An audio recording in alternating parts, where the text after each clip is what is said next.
what do you like? Tell me what you like.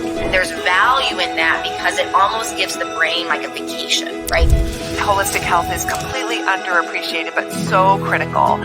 Eating whole foods, and the key is just to find something that you really enjoy. Welcome to the NAMP Nourishing You Podcast. I'm Kristen Burkett.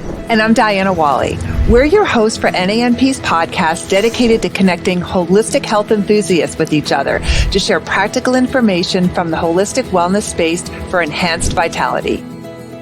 Diana and I are master nutrition therapists, board certified in holistic nutrition with private practices and an online joint venture that supports clients and practitioners as they strive to reach their full potential. We're honored to be hosting this podcast for NAMP and connecting our listeners with the latest in holistic wellness. And if you enjoyed today's show, help us out by commenting below, liking this video, and subscribing to the channel to help us spread the word.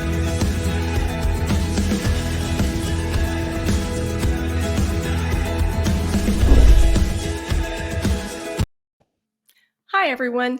Welcome to this episode of the Nourishing You Podcast. We're excited to talk with Dr. Nikolas Hedberg today on the show. Dr. Nikolas R. Hedberg is a chiropractic physician, board-certified chiropractic internist, board-certified in nutrition by the American Clinical Board of Nutrition, and an herbalist. Dr. Hedberg is the founder of the Immune Restoration Center in Asheville, North Carolina, where he consults patients worldwide. He is the founder of the Hedberg Institute, an online functional medicine education platform for practitioners of all types who want to build a highly effective and successful functional medicine practice. Dr. Hedberg has been a speaker for many years in the functional medicine arena, presenting on autoimmune disease and the connection between infections and chronic illness. Dr. Hedberg is the author of the book, The Complete Thyroid Health and Diet Guide, a comprehensive guide to understanding thyroid disorders from a functional medicine perspective and how to manage autoimmune thyroid disease. Welcome, Dr. Hedberg. It's a pleasure for me personally to meet you after learning so much from you virtually for so long. You're incredibly generous with the time and expertise that you give to us as fellow practitioners, and appreciate that very much. So thanks for your time today, and we're looking forward to sharing your knowledge with our audience. Well, thanks, Kristen. I appreciate that. I'm looking forward to it. So it's always fascinating to hear from our guests how they came into the holistic arena. So to kick things off, we'd love to hear a recap of your story, and in particular, how you chose chiropractic medicine and then how that evolved into functional medicine. Well, I wanted to be a doctor since I was 5, actually. I was watching Little House on the Prairie, and Dr. Baker was the town physician. And that was really what set it off, just watching him help people. And that never changed. I just wanted to be a doctor since I was 5. And then in college, I studied exercise science and nutrition. And I did some internship work with a chiropractor. And I thought I was going to be doing sports medicine and nutrition and stuff like that. But when I got out of chiropractic school, I wasn't really interested in musculoskeletal medicine as much at that point. And so I immediately started training in functional medicine and nutrition and herbalism. And I've been doing that now 20 years, practicing functional medicine. And after about 10 years of practice, I decided that I wanted to start training practitioners how to practice functional medicine and pass on that knowledge. Oh, that's great. I mean, you've had a passion from the very beginning, and now you're living it out. So I love it when those dreams come true, you know? Right. We're not always able to get there, but I love it when we do. So today we're going to dive into a topic that is not talked about very often right now. But it's long hauler issues. And for those that have been affected with the recent infectious environment through the pandemic, there are some people really struggling and looking for answers and looking for alternatives to what's being offered to them. So still somewhat sensitive, but we're going to do the best we can to talk about that today. So let's start off, Dr. Hedberg. Can you tell us what you've seen in your practice with your patients related to the symptoms that they're coming to you with that are involved with this. Right. We've known for a long time that infections trigger chronic illness. So any kind of infection, virus, bacteria, parasite, can trigger autoimmune diseases, chronic illnesses, all kinds of symptoms, mystery illnesses. And so this is really no different. There's just some differences specifically in how this manifests, but we're really looking at some overlap with things like chronic fatigue syndrome and mast cell activation syndrome and autoimmunity. And so we see mostly fatigue. That's really number one. That's going to be the most common symptom in long haulers. And then there's just kind of this broad range of symptoms. It can be brain fog, it can be gut issues, hypothyroidism, memory issues, sleep problems like insomnia, depression, anxiety. There's a whole host of symptoms there that we see after infections like this. One thing that I'm curious about is how long after the initial infection do these symptoms appear? So is it that the virus never truly goes away, or does it go away and then come back, weeks, months down the road? What does that picture look like?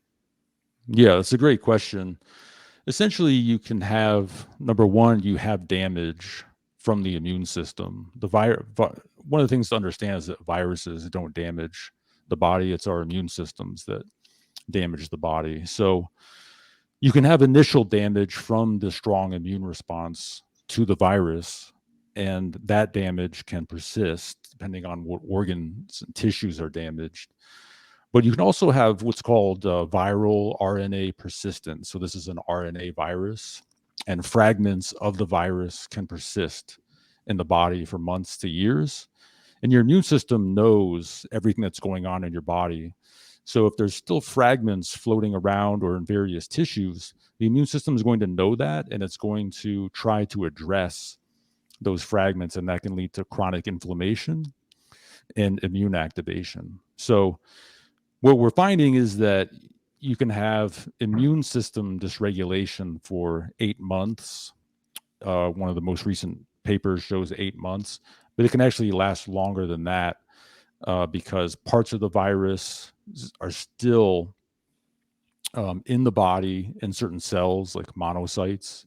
Certain type of monocytes will carry fragments of the viral RNA, and then that drives chronic inflammation. Okay, so 8 months being from the initial infection, that longer symptoms might last up to 8 months, or how long have you seen them go past that? Yeah, so the symptoms can start right away, or they can come weeks to months after that. But there are long haulers, still walking around who got the virus when it first appeared. So, 2019 was sort of when it was first classified, but then we saw it here, say in the US in early 2020. And so we are, late 2022. There's still people who got this in early 2020 that have long hauler symptoms. So how would one know if it was long hauler symptoms versus something else? Are they still testing positive, or you know what I mean? How would they differentiate between it being long haulers versus a different type of virus, a different infection? Yeah. Right. Yeah, great question. So there is specific testing you can do for specific cytokines and specific immune markers. And these will classify whether you have true long hauler or if you have chronic fatigue syndrome, myalgic encephalomyelitis, or if you have chronic Lyme, because there is some overlap with Lyme neuroborreliosis and long COVID. And then you also have presentations like mast cell activation syndrome, autoimmunity. And so you do have to look at the blood work, the tests, to be able to really pinpoint if it is truly long hauler or if it's something else that looks like long hauler. So I'm curious, for that kind of testing, is that something that a typical physician, like a primary care, do they know to look in those areas? Or is this something you kind of need to see more of a functional type of a physician to look at that level? Yeah, conventional doctors are just not going to run these tests. So you'd have to work with an integrative physician or a functional medicine doctor, practitioner, and to get the test done. This is, it's sort of in the trenches type testing. We don't have, years to wait to do a lot of research on these things when there's millions of people suffering. And so if you have a reasonably safe test you can do that is accurate, it's one of those things you have to just jump in and do it and try to help people who are suffering. Sure. So are there certain risk factors that might predict who would develop long haul symptoms or versus those that wouldn't? Are there certain populations more susceptible to that? Yeah, there are a number of factors. One can be obesity. If they're a smoker, if they're a diabetic, women are more likely to get it. Also, if they have any kind of pre-existing herpes viruses like Epstein-Barr virus, cytomegalovirus, herpes 6, things like that. Also, people don't really have to have a severe case of COVID to get long hauler. So we're actually seeing it in a lot of middle-aged people who are relatively healthy without a lot of pre-existing conditions, and they get a mild case and they end up with long hauler. So it's kind of all over the place. We're still learning about it. But those are some of the pre-existing factors to developing long haul. This is fascinating. So when we see this happening in the immune system, we wonder, what might be happening that created this increased risk in the first place? Are there certain conditions you see with other parts of our health related to maybe the gut or our stress response? I know you had said earlier that the immune system damages the body, not the virus. So could it be that the immune system has already been damaged or what other connections do you see there with health? Yeah. So what we know is that it's actually a failed Th1 response. T helper 1 cells are the main drivers of launching a response to an acute infection. And so these particular people, they have a subpar Th1 response to the virus. And normally our immune systems are very effective at engulfing and metabolizing infections, viruses, bacteria. We recycle some of their fragments and use them for energy. We excrete them through the body and the lymphatics. And it's when that whole process breaks down when you get things like the spike protein in various parts of the body and the nervous system and other viral fragments that were just not cleared properly by the immune system. There's just a lot of things that will impair that initial immune response. You mentioned stress. That's a big one. Also, social isolation impairs a strong Th1 response. And so telling people to socially isolate actually weakens their immune systems. And also feeling lonely, which is another factor in isolating people. Loneliness has been shown to impair the immune system. And then all the things that everyone really knows about, not sleeping well, eating a poor diet, sugar, processed carbohydrates, all the things that will compromise the immune system. I think that social connection piece is so under appreciated. I just anecdotally talking to people through the pandemic, those who had support in their homes, whether family members, partners, and those that lived alone, you really saw a big difference in how they were able to cope, just their health through all of it, mental health, physical health. It really is startling how much of a role that plays. And it's really sad. Hmm. Yeah, social isolation, loneliness, fear, anxiety, all those things, just feeling disconnected from people. It's devastating to the immune system. So I'm kind of wondering when you mentioned this, the issue about the Th1 not being as robust as it needs to be to clear, and we talked about some of the other risk factors like the metabolic health issues and obesity. Are there some things inherent in those conditions that make a Th1 system less responsive, or are these things not necessarily connected? Yeah, they're connected. Inflammation, which is going to be characteristic of obesity and insulin resistance. That's going to be, one of the real underlying factors there. Insulin resistance is definitely a big one.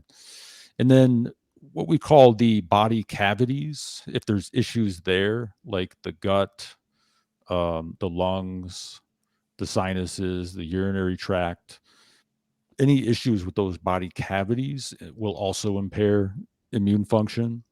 So anything related to, poor gut health, gut dysbiosis, things like that, that's all going to impair the immune system. And then allergies, pollen allergies, airborne allergies, things like that, that will also impair immune function. But as far as, these pre-existing conditions, those are really the main factors involved.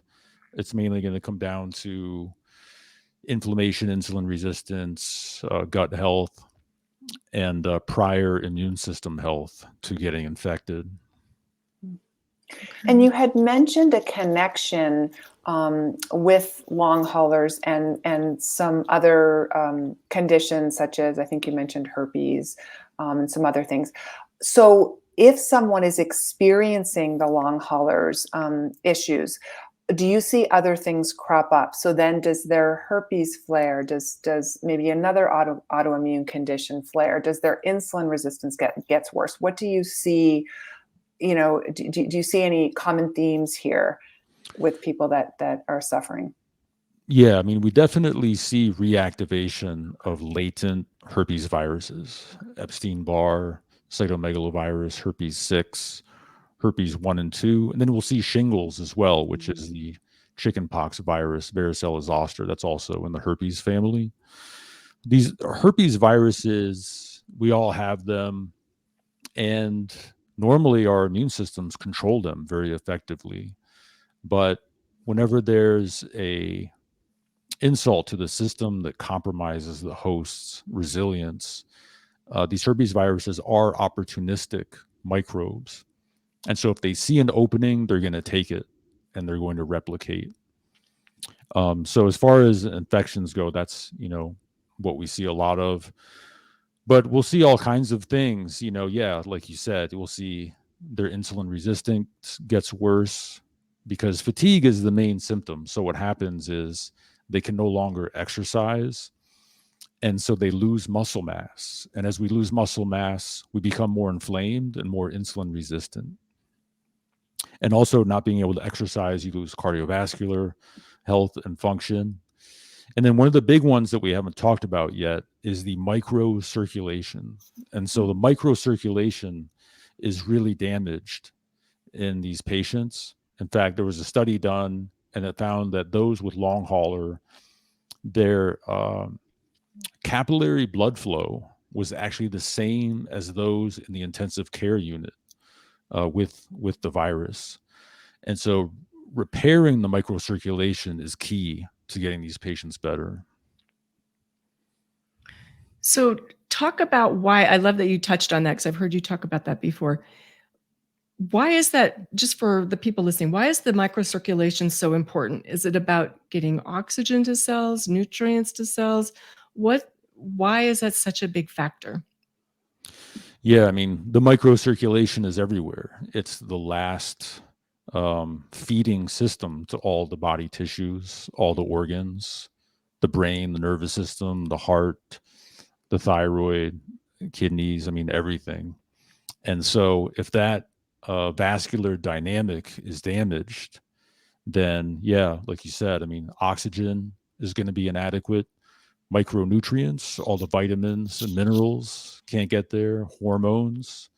So if the microcirculation is damaged, then the whole body is basically starved of all the essential nutrients that it needs. Do we know, maybe I should have asked this at the beginning, what percentage of Americans are struggling with long haulers? Do you know the numbers? Yeah, I mean, they don't really know exactly. As far as those who get COVID, it's fairly variable, depending on their age and their sex and things like that. So right now, they don't know exactly how many, but it's definitely in the millions, and it's going to be underreported, and so we don't really have an accurate figure at this point. It's going to be underreported because you think people just think, oh, I'm fatigued. Oh, I'm tired. Oh, I have something else. Is that why you think it's underreported? A combination of things. Okay. Number one, it's just people won't go, to the doctor because maybe they can't afford it. Mm-hmm. They may go to the doctor, but the doctor might blow them off or, not report it, just say it's something else. And then a lot of people are just trying to take this into their own hands, trying to get well, because at this point, conventional medicine has no real viable treatments for it. So if you go to your doctor, there's not really anything there available, at least at the time of this recording. Yeah, when I guess, like, to the point that you made earlier, there's not like a definitive test right now that's being used in regular physician offices to say yay or nay that that's what this is. So there's not like a diagnosis per se with a test to put people in that category. Yeah, it'll just be general based on signs and symptoms. Okay. It's hard enough just to get your vitamin D tested through insurance. Never mind being tested for this. Yeah, for sure. So it's definitely a lot to deal with, especially I would think for those they're experiencing these symptoms, and it feels like a chronic, never-ending story. It's just got to be overwhelming. So let's shift the conversation a little bit and let's talk about the things that we can do to possibly get on top of this immune situation and maybe bring some empowerment back to the conversation. So maybe you could give us a general brushstroke around just some basic diet and lifestyle factors that can be helpful in working through long hauler syndrome. And what I think sometimes I take for granted, or in our field, we take for granted what basic might be because it's what we recommend every day. But for everyone out there, it may not be their basic everyday lifestyle. So sometimes the basics are more enlightening than we give them credit for. But what are some of those things that you might put out there? Yeah, and just a quick disclaimer, I'm not recommending any of these to any specific person. So one of the things that seems to work for a lot of these patients is a low histamine diet. And so this particular virus drives mast cell activation, and mast cells become dysfunctional, and there's usually problems with histamine in some of these people. So we'll do a low histamine diet for about 2 weeks. And if we see any improvement at all, then we stick with it for a longer period of time. And that helps to downregulate the mast cells and the histamine load in the body. And of course, histamine drives inflammation and a lot of the symptoms that people have with long hauler. The other thing that we do is usually sort of a paleo / Whole30 type diet to start with, which is just going to be a general anti-inflammatory type diet. And so we'll usually overlap low histamine with something like that, because that gets rid of the gluten and the dairy and the sugar and a lot of the common food allergies, food sensitivities. And so we just want to wind down the immune system right away, in these people that we're working with. A lot of them have lost muscle mass, so we want to make sure they're getting enough protein. Around 1.2 grams of protein per kilogram body weight is usually the minimum with these patients. They get what's called sarcopenia, loss of muscle mass. And then I can give you some specific microcirculation strategies that we do. One is ginger tea. So you just grate a thumb-size portion of ginger and steep it for 10 minutes and drink ginger tea throughout the day. Ginger is great for the microcirculation. It's also anti-inflammatory and antihistamine. And then also green tea is also good for microcirculation. So my favorite is Benefuki green tea, which is a Japanese hybrid green tea that has the highest levels of EGCG. It's a methylated epigallocatechin gallate, and the Japanese use it for allergies and pollinosis, histamine issues. So I like Benefuki green tea, and then I also like matcha because that's very high in EGCG. So those are kind of my two favorite of the green teas. And then drinking beet juice is also good for the microcirculation. So that can be helpful. Dark chocolate, which everyone will be very excited to hear Darn about. Darn it. So, Kristen and I have a little bit of a dark chocolate. Well, sorry to tell on you, Kristen, but if I'm bringing you down with me, we have a little bit of a dark chocolate problem. Okay. So we're glad it's in there. I know. Yeah. So dark chocolate, you want to get about at least 85% cacao. 85 to 92% is a good range. I like the endangered species, yes. 88%. That's been shown to have extremely low levels of cadmium compared to other types of dark chocolate. Green leafy vegetables, all types of berries should be added to the diet. And then about 1/2 to 1 clove of garlic a day. Crush it, mince it, let it sit for 10 minutes to activate the allicin. That's great for microcirculation. And then turmeric, either as a tea or just use more of it in your cooking. And those are all really good strategies for the microcirculation as far as the diet goes. So back to the dark chocolate, you brought to my attention in one of your trainings not too long ago. I just want to go back to the fact that, because I had been just looking for like what I believed was a high quality organic dark chocolate, but you said that the studies were showing like higher levels of contamination in the organic versions versus like this endangered species brand. So I thought that was pretty interesting. Yeah, unfortunately, I would avoid organic dark chocolate. It's the highest, it's the most toxic of the chocolates. It has a lot of cadmium in it. And that just depends on where it's grown. And it just so happens that in those particular countries, those particular areas, it's the soil is very high in cadmium. Yeah, so I guess I have some cadmium to get rid of, but I'm probably going to die tomorrow. The other question I wanted to ask you is on the garlic. I love that you mentioned crushing it and letting it sit for 10 minutes to activate it. Do you recommend eating that raw or cooked, or does it matter? Oh, I would cook it up. Yeah. Okay. Cook it up. Yeah. I mean, also when you make hummus, if you blend it into the, with the chickpeas and the tahini, that's fine if it's raw that way. But it's not going to be all that palatable if you eat it raw. So some light cooking's fine. Okay. And I'm so glad that you mentioned matcha, because I'm presently obsessed with it. It's so delicious. And the color, it never ceases to amaze me. You know, I make it in the morning and like, it's so beautiful, the green, and it's so delicious. So I'm really glad that you mentioned that.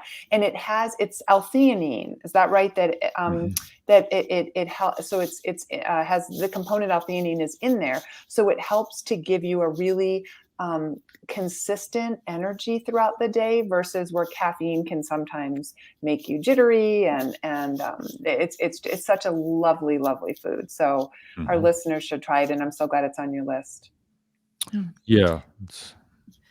So we've got some things that we can add in, which is always wonderful. And then, you know, you did mention in terms of some basic diet principles to follow around Paleo Whole30, removing the inflammatory things in the diet, because this is such an inflammatory condition to begin with. So we want to do a combination of taking out those things that inflame us and then adding in these things that help deflame us, right? And bring back that circulation as well. Okay. So great information on the nutrition standpoint. What about some other lifestyle things that might help people that are struggling? Are there any basic recommendations you have related to sleep or exercise or stress management? How do those play in? Yeah. So one of the things that is potentially damaged by the virus is the vagus nerve. And so one of the things I have patients do is vagus nerve stimulation. And there are devices you can do that with, but there are a lot of things you can do without a device to stimulate the vagus nerve. Just omega-3 fatty acids and probiotics stimulate the vagus nerve. So that can just mean a healthy fish, and then foods that have probiotics, and then singing, humming, gargling with water, meditation, walking in nature. All of those things stimulate the vagus nerve. So I get people doing those kinds of things throughout the day to get the vagus nerve healthy again. And then the other thing to do with sleep, because a lot of these patients have sleep problems, other than, you know, specific supplements and things like that, is you want to get them oriented in their rhythm. And so you want to have them go outside as close to sunrise as possible and be outside for 2 to 10 minutes, just be exposed to ambient light. And then the same thing, 2 to 10 minutes as close to sunset as possible. And this outdoor ambient light exposure, it just kind of tells the brain where you are, you know, in space and in nature. And that, it may not seem like much, but that can actually make a big difference in sleep and their circadian rhythm and their stress physiology. And if they're able to, if they're not too tired, I'll get them just going out for a walk, you know, 10 to 20 minutes when they go outside, as close to sunrise as possible. This forward ambulation, right when you get up, it really helps to center the brain and the nervous system. So that's another thing I have people do. Well, and I would imagine if we're going to go out in the evening around sunset and kind of soak that in, we don't want to go back in and flip on all the bright lights in the house, right? I mean, is this kind of the signal to help the body calm down? That's exactly right. So it is the blue light thing is a little bit overplayed. It's become a little bit too extreme. It's important. It's just not as extreme as it's made out to be. And I'm talking about wearing blue blocking glasses throughout the day. It's really important that we get the blue light throughout the day. It's not a good idea to block that. But you're exactly right. At about 8:00 p.m., you do want to eliminate all the blue light if possible. And so that can mean wearing those blue light blocking glasses in the evening leading up to going to bed, and then using your nighttime software on your computer, tablet, phone, things like that. And you want to make sure that you don't have overhead light on in the evening, because that light coming down is similar to to sunshine coming down and sends an abnormal signal to the brain that it's the middle of the day and you don't want that. So keep all your light below eye level. I have a Himalayan salt lamp that I like to read by at night, and it's so nice. Reminds me of camping. And then what about stress? So I really enjoy breathing. So like a 4-7-8 breathing will really help me to kind of modulate that stress response. What are your recommendations around trying to help people with stress? Yeah. 4-7-8 is definitely my go-to breathing technique for that. So I have a video I share with all the patients that Andrew Weil did on that kind of breathing. And then I mentioned earlier, meditation is another big one for stress reduction. Getting out in nature, it's the studies out of Japan on getting out in nature has such a big impact on stress hormones and stress physiology.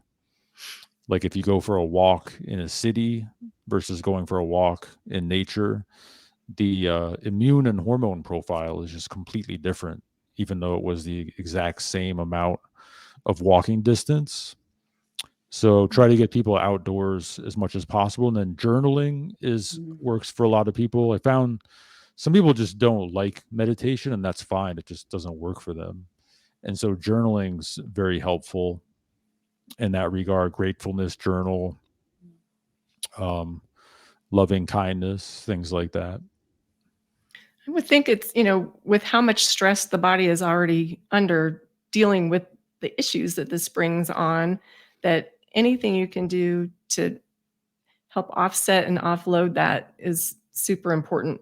I have a lot of people say that they can't change their stress, and that may be true. There's a lot of things we can't control in terms of stressors coming at us. Some things we can do something about, but a lot of things we can't. So how we choose to frame it, take it in, and then allow our body to offload it, I think can make a really big difference. And I think there's a lot of, again, empowerment with that, and allowing the body to calm down and giving it ways to do that, and not just having to be this reservoir of everything that's come at us through the day or the different things that physically are happening to us. Mm-hmm. That's right. And yeah, one of the other things that's important, especially because of what's been recommended during the pandemic, is, being around people and getting back out, being around groups people you like, things like that has a very positive impact on stress physiology. It feels so good. So we touched on food. What about supplements? You said omega-3s, probiotics. Obviously, you can get those from foods. Any other supplements that you would recommend? Yeah. There's a lot that we use. So the hippocampus tends to be damaged in the brain, and that causes the memory issues and the post-COVID fog. And so we'll use phosphatidylserine. And phosphatidylserine has been shown to repair the hippocampus. There are some studies on low cortisol in these patients, HPA axis dysfunction. So I like to use adrenal adaptogens like Schisandra, Panax, Eleuthero, rhodiola, things like that. And then adrenal tonics like licorice, all of those that can really help the adrenal glands are helpful. Some of these studies are showing that patients with long hauler have genetic glutathione issues. And so you want to support glutathione, and you can do that with N-acetylcysteine. N-acetylcysteine crosses the blood-brain barrier. You can also use liposomal glutathione, but that does not cross the blood-brain barrier. But both can be pretty effective. You mentioned probiotics. Those are really important for resetting the immune system. Vitamin A and vitamin D are really important. And there was a study done on ginkgo biloba, and this was shown to be very helpful in those with long hauler, because ginkgo is really one of the top herbs for microcirculation. The top microcirculation herbs are going to be curcumin and black cumin seed oil, and then also grapeseed extract, gotu kola, and ginkgo. Those are the main ones for the microcirculation. There was a study done on vitamin C and arginine, and this was shown to be helpful in long hauler. I usually use citrulline, though, instead of arginine, because citrulline kind of acts as like a time-released arginine, whereas arginine can load too quickly into the tissues and sometimes cause some issues. But vitamin C and either arginine or citrulline, that can be very helpful as well. Magnesium L-threonate. So magnesium L-threonate is the best magnesium for crossing the blood-brain barrier, getting into the brain. And this acts as an anti-inflammatory. And a lot of these patients have neuroinflammation. And so the magnesium threonate is very helpful for these patients. So those are some of the most commonly ones used, but there's going to be a lot of variation from patient to patient. So it's interesting because usually when we think about viruses, one of the go-tos with vitamin C is lysine, and arginine's kind of its rival. So is there a reason why arginine seems to have more effect in the situation than the more typical viral Yeah. use that you put in? Well, the virus is gone in long haul, so we're not really dealing with that anymore. If there's viral fragments or persistent spike protein, things like that, the arginine will not exacerbate that at all. But arginine, it depends on the virus. So, for example, like Epstein-Barr virus, arginine actually is effective against Epstein-Barr virus. So it depends on the virus as well. But the main impact of the arginine is on nitric oxide, and that's going to drive vasodilation. And that's what you want because the microcirculation has been damaged. Okay.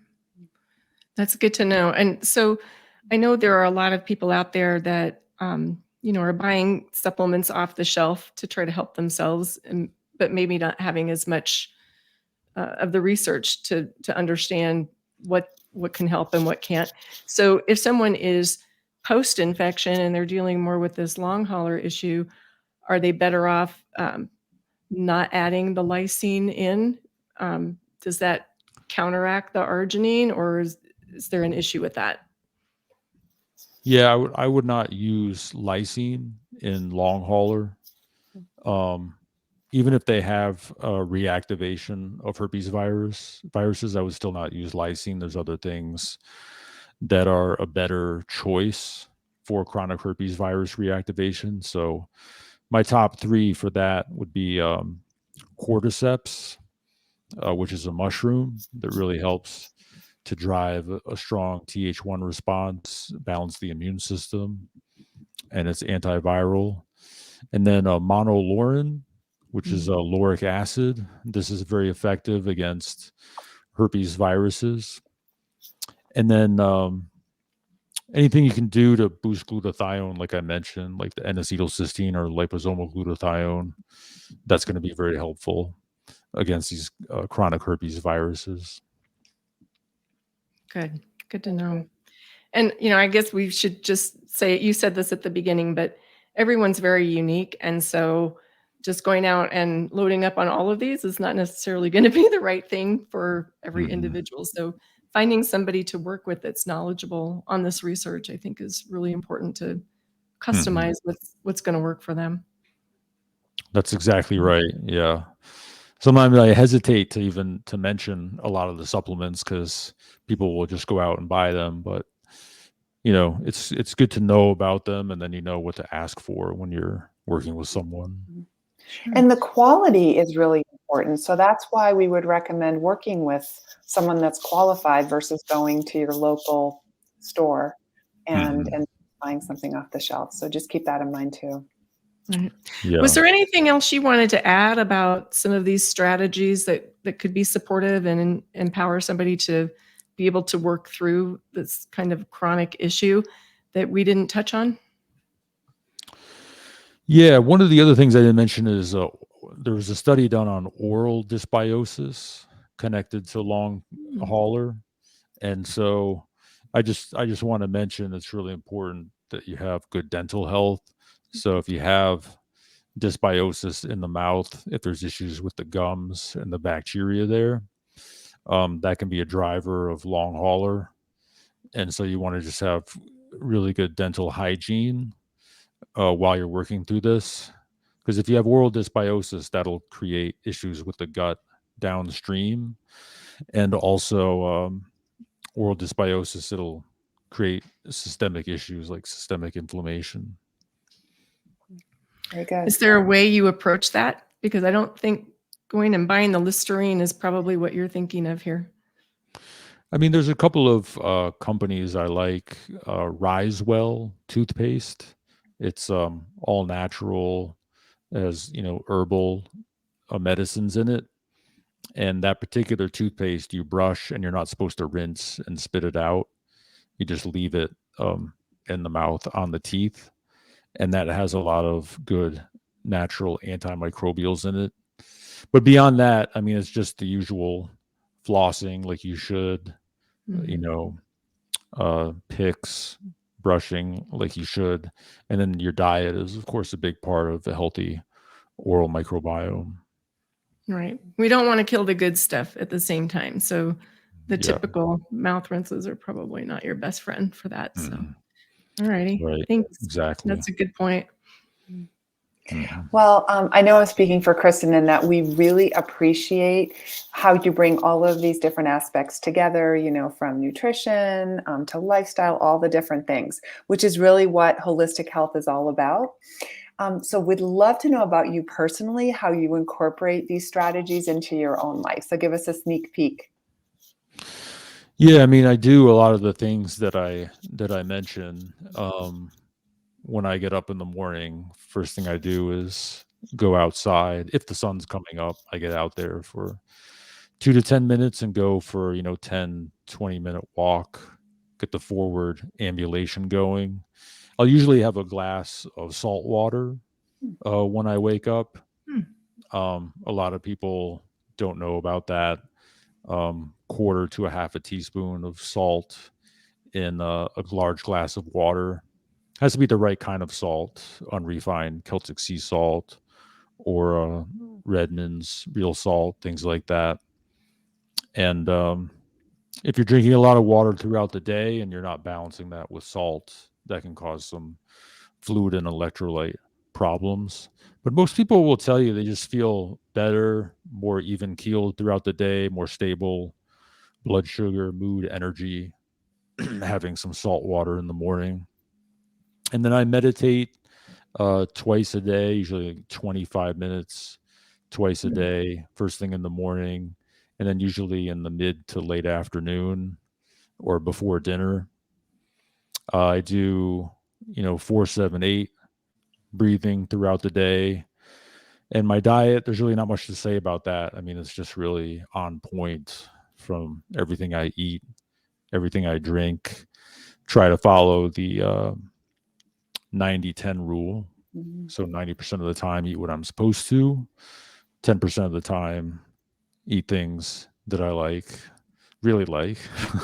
Well, and maybe that 10% allows you to go out and be social, go out to dinner with people, go to a birthday party, because I feel like those that may try to be 100% on board might miss out on some opportunities, some socialization, and then their health won't be as good, because of that. So I like that. Yeah, that's exactly right. And I have a matcha ceremony usually every morning. Have a big glass of matcha, and I drink ginger tea. I have about 15 to 20 grams of the dark chocolate every day. So I do that, and then I like to walk in nature, so I do that. Some yoga, strength training, and my sleep. I mouth tape every night, so you just Me put a little too. strip of tape over the mouth, so that forces you to breathe through your nose. And it took some time, but I trained myself during the day and at night to always be a nose breather. You just don't want to be a mouth breather for a lot of reasons. Or speaking of the oral microbiome, if you want to screw up your oral microbiome, be a mouth breather. So those are a lot of the things that I do to be healthy. Beautiful. Yeah, that's fabulous. You're a great role model for all of us, and I think I'll come visit you over there in North Carolina, and we can eat some chocolate together. And matcha, Yeah. chocolate and matcha. Right. Well, this has been such a great discussion today. I know it's going to be so valuable for so many that are needing some hope and needing some guidance on the fact that their situation is going to get better and it's going to change. And just implementing some of these strategies can be very helpful around that. And then, knowing what pieces in their life may be contributing to it or could have, been the cascade that drove it to begin with, so that they can work on those things and strengthen that part of their body and their system and then their immune system overall. So this is going to be such a great show for a lot of people. We'll be sure to have links to, you've got 2 websites out there, so we'll have links to both of those and your LinkedIn in the show notes. But I think you've got maybe something else you wanted to share with us today. So is there something else? This is specifically for any of the healthcare practitioners out there. I just want to offer everyone free access to my monthly webinars. So if you go to thehedberginstitute.com and click on the webinars course, you can put in the coupon code NANP, and that will give you free access to the webinars course. And I'm just going to plug that because a few years ago, I somehow was lucky enough to stumble on a way to tap into your webinars, and they have been a staple in my practice ever since. And so again, I'm so grateful to that. So I'm always talking about you and offering you up as a resource for my fellow practitioners, but I'm giving you another plug here because I do know how valuable of a resource it is. Great. Thank you. I appreciate that. Yeah, and we really appreciate your time today. I have learned so much. You're a wealth of information, and I know we need to let you go so you can get out and see that sunset before bed. So just thanks again so much for joining us, and thank you everybody out there in podcast land for listening. We really appreciate you, and we can't wait to see you next time. Take care. Thank you.